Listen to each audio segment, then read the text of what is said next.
Good morning students. Today will continue chapter 2 pol science. कल हमने पढ़ा था बेटा आर्गूमेंट्स अगेंस्ट डेमोक्रेसी, और क्वेश्चन आपका इसमें से ये भी बनेगा कि डीमेरिट्स ऑफ द डेमोक्रेसी। इतनी सारी कमियां होने के बाद भी लोग प्रेफर करते हैं कि democracy government is better than other form of government. ठीक है, तो आज हम ये पढ़ेंगे आर्गूमेंट्स फॉर डेमोक्रेसी।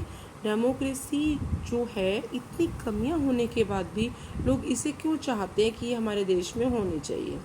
एक बार की बात इसमें बताई गई है बेटा, चाइना में फेमिन क्या होता है बेटा? अकाल पड़ना, भूखमरी आना, फूड की कमी हो जाना। ठीक है, तो 1958 में से लेके और 61 तक 3 साल तक वहाँ पर एक अकाल पड़ा था, फेमिन पड़ा था। और देखो, जब अकाल पड़ता है तो सभी देशों पर उसका असर पड़ता है, सभी देशों में उसका आगमन होता है। ठीक है बेटा, तो जब ये अकाल पड़ा तो चाइना जो थी वो तो देखो आपको पता ही है कि वहाँ पर अपनी कम्युनिस्ट पार्टी चलाती है चाइना। और वहाँ पर क्या हुआ कि वहाँ पर जो इससे ग्रसित हुए लोग, जो बहुत सारे प्रॉब्लम में आए, मरे, तो वहाँ पर नियरली 3 करोड़ लोग जो थे वो मर गए इस फैमिन में। ठीक है, इसका रीज़न और कुछ नहीं था बेटा, सिर्फ यही था कि वहाँ की जो गवर्नमेंट की फॉर्म थी वो डेमोक्रेटिक नहीं थी। चाइना आज भी अपना आप को डेमोक्रेटिक कहता है, वहाँ पे वोटिंग भी होती है, लेकिन बिल्कुल भी वहाँ पर डेमोक्रेसी फॉलो नहीं की जाती है। आज भी हम देख रहे हैं। अभी आप किस्सा देखा था आपने चाइना का कि उसने कैसे कोरोना वायरस को छोड़ा, लेकिन वहाँ की मीडिया बिल्कुल इसको एक्सपोज करने से वहाँ की मीडिया को मना कर दिया गया था, जबकि वो बाद में सामने आया है। लेकिन आज भी वहाँ पर सेंसरशिप लगा हुआ है। सेंसरशिप का मतलब होता है कि जो भी गवर्नमेंट अलाउ करती है सिर्फ उतनी ही न्यूज़ दुनिया में जाती है, बाकी कुछ नहीं जाता, जैसा चाइना आज तक भी कर रही है। तो चाइना में जब फैमिन आया 858 से 61 तक, तो वहाँ पर 3 करोड़ लोग मर गए थे भूखमरी के लिए। वहाँ पर अनाज की कमी हो गई थी। लेकिन देखो, बहुत अच्छी आपको मैं आज अब बात बताती हूँ कि जब फैमिन आया 58 में, और हमारा देश जो आज़ाद हुआ था 47 में हुआ था, तो 58 यानी सिर्फ 3 साल हुए थे हमारे देश को आज़ाद हुए। इस फैमिन का असर हमारे भारत पर बहुत ही कम पड़ा था। ठीक है, लेकिन वहाँ पर कोई लोग भी नहीं मरे थे। क्यों नहीं मरे थे? सिर्फ और सिर्फ रीज़न यही था कि हमारे देश में शुरू से डेमोक्रेसी को फॉलो किया गया।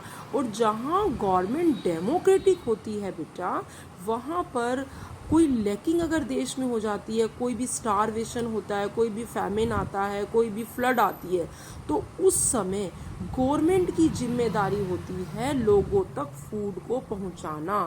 ठीक है, तो हमारी जो फॉर्म थी गवर्नमेंट की वो डेमोक्रेसी थी, इसीलिए हमारा भारत बच गया और आज भी बचा हुआ कोरोना वायरस से। आज भी चाइना के अंदर उसी का फैलाया हुआ रायता है ये, और वही ज़्यादा फेस कर रहा है, उसने छुपाया है सारे आंकड़ों को, आप भी जानते हैं बेटा। लेकिन आज भी भारत हमारा इतनी समझदारी से चलता है कि उसका आज हमारे भारत पर आज भी कम असर हुआ है। ठीक है, नहीं तो यहाँ पर भी अभी भी फैमिन आ सकता है अगर हम अलर्ट नहीं रहेंगे। ठीक है, तो इसमें क्या हुआ था? The existence of democracy in India made the Indian government respond food security. क्योंकि हमारे भारत में डेमोक्रेटिक फॉर्म था गवर्नमेंट का, तो यहाँ पर जिम्मेदारी बन जाती है सरकार की कि वहाँ के लोगों को फूड प्रोवाइड कराना। तो यहाँ पर फूड सिक्योरिटी जो थी उसकी जिम्मेदारी थी कि भारत के लोगों को फूड प्रोवाइड कराना। इसीलिए भारत में इस तरह से लोग नहीं मरे, जबकि हमारे भारत को सिर्फ 3 इयर्स हुए थे आज़ाद हुए हुए। ठीक है, तो हमारी जो गवर्नमेंट है डेमोक्रेटिक तभी से ही अकाउंटेबल है, जब से हमारा भारत आज़ाद हुआ है। ठीक है बेटा, अगर चाइना भी उस समय डेमोक्रेटिक होती सही अर्थों में, आज भी वो डेमोक्रेटिक है, बट उसका जो हमने फीचर्स पढ़े थे ना, वो एक भी फॉलो नहीं करती है। ठीक है, तो कहाँ से हुई ये डेमोक्रेटिक?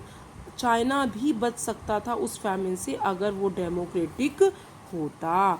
तो ये समझ आ गया आपको, बहुत बड़ा एग्जाम्पल है ये कि लोग डेमोक्रेसी को फेवर क्यों करते हैं। हम क्या पढ़ रहे हैं बेटा, हम पढ़ रहे हैं डेमोक्रेसी के फेवर में पॉइंट्स, यानी हम इसको ये भी मान सकते हैं कि मेरिट्स ऑफ डेमोक्रेसी। पिछला पैराग्राफ में हमने पढ़ा था डीमेरिट्स ऑफ डेमोक्रेसी, अब हम पढ़ रहे हैं मेरिट्स ऑफ डेमोक्रेसी।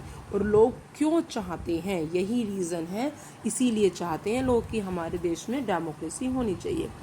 अब इसकी फर्स्ट मेरिट है डेमोक्रेसी की, विशेषता है पहली, a democratic government is a better government because it is a more accountable form of government. ये मैंने अभी आपको बताया था, अकाउंटेबल होता है जिम्मेदार। लोग इसको सबसे अच्छा इसलिए समझते हैं क्योंकि ये बाकी फॉर्म्स की गवर्नमेंट्स, बाकी फॉर्म्स है जो गवर्नमेंट की, उनसे ज़्यादा जिम्मेदार है। ठीक है, अब जिम्मेदार है तो लोग इसी को ही प्रेफर करते हैं ना। Democracy is based on consultation and decision. और अगर डेमोक्रेसी के अंदर एक और चीज़ होती है बेटा, कभी किसी चीज़ पर कोई फैसला आना होता है, आपने देखा होगा सालों लग जाते हैं किसी केस में, फैसला आने में देरी हो जाती है, क्यों होता है। डेमोक्रेसी का ये सबसे बड़ा एक और विशेषता है कि फैसला भले ही लेट आए, सालों लग जाएं, लेकिन किसी भी कीमत पर वो फैसला गलत नहीं होना चाहिए। लोगों के मन में उस फैसले को लेकर आर्गुमेंट्स नहीं होने चाहिए। इसीलिए डेमोक्रेसी फॉर्म और भी अच्छी मानी जाती है क्योंकि इसमें कंसल्टेशन होती है, डिस्कशन होते हैं, आपस में मीटिंग होती है एक रूम में बैठकर कि क्या किया जाना चाहिए किसी सिचुएशन पर।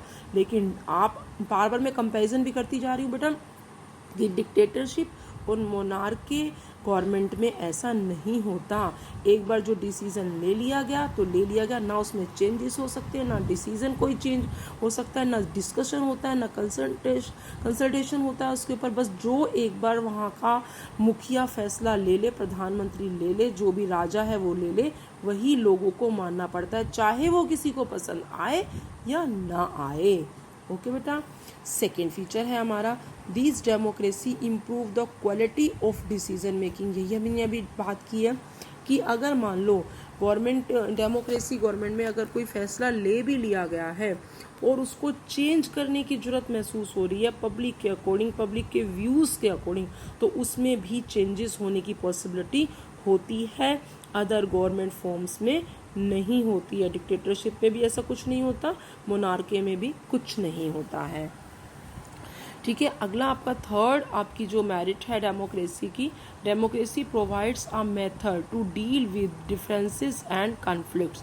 अगर कोई झगड़े हो जाते हैं, मान लो आपस में किसी दो कम्युनिटी में झगड़ा हो गया, समाज में किसी का झगड़ा हो गया, किसी धर्म को लेकर झगड़ा हो गया, तो डेमोक्रेसी जो फॉर्म होती है ना बेटा गवर्नमेंट की, वो यही कोशिश करती है कि किसी भी तरीके से एक तो झगड़े हो ही ना, और अगर झगड़े हो भी गए हैं तो उसको बड़ी समझदारी से निपटाती है, बजाय आपस में एक दूसरे गुटों को आपस में मरने नहीं देती है, बल्कि उन बातों को जो जिस बातों पर वो लड़ते हैं, झगड़ते हैं, जैसे कई बार लैंग्वेज को लेकर हमारा देश ऐसा है जहाँ पर अलग अलग तरह के रीजन्स हैं, अलग अलग तरह की लैंग्वेज बोली जाती है, धर्म भी अलग अलग है और कन्फ्लिक्शन हो भी जाते हैं, तो जो डेमोक्रेटिक फॉर्म है इसी में ही पॉसिबिलिटीज़ हैं कि इन तरह के जो मामले होते हैं, मुद्दे होते हैं, उनको डिस्कशन से सुलझाया जा सकता है, बजाय इसके कि आपस में लोगों को मरने दिया जाए, लड़ने दिया जाए। ठीक है, तो ये भी सबसे बड़ा फीचर्स इसका सामने आ गया, डेमोक्रेसी का सबसे बड़ा मेरिट सामने आई बेटा। ठीक है, ओके।